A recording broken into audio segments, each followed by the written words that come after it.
مخابن تماشاوان هجا ما ایرو سری سوریه اندر جدستا ده 63 سالی خدا لنخوشخانه کلی دهات درمان کرن کوچا داوی کر بری 18 روزان جبر کریزا دل او را کربون نخوشخانه سری دوست کردان بو لباکور کردستان لسمسوری العادی مانش دایک بو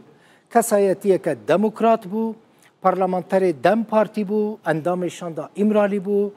همو هولان وی او بون که پرسا کرد لترکی وره چاره سر کرن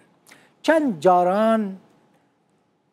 سردان زندان امرالی کربو و لگل سروک پکیک عبدالله جلان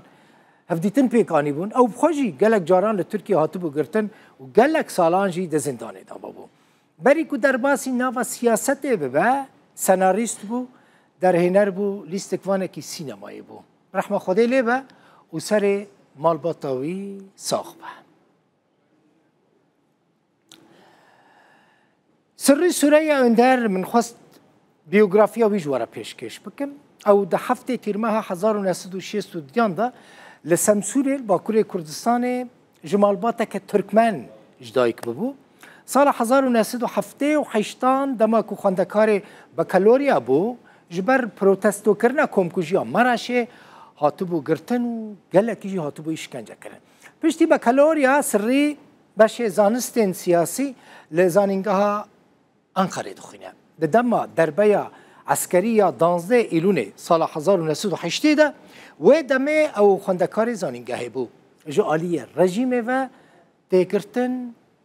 ده اشکنجه کرن بهتری 12 سالان حکم زندان دستینه 7 سالان ده زندان داده مینن پشتی سالن زندان در هنری دکه سناریستی دکه اکتوریا سینمایی دکه موزیک چید که او در روزنامه دا وکر روزنامه وان ده نویسینه ده هلبجارترین سال 2011 دا به پشتگیری پارتی آشتی و دموکراسی BDP وکر پارلمانتر سربخواه یه استانبول ته هلبجارتن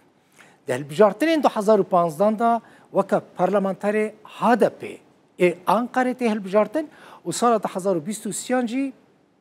ج 25 جدم پارتی وکه پارلمانتر استانبول ته هلبجارتن ده پیواجوین چارەسەری این پرسا کرده 2013 و 2025 دا رولکه ویا گرینگ هبو هری داوی او اندام شاندا دم پارتی امرالی بو سه گلان 2025 لإستانبول لنخوشخانه کوچا داوید کرد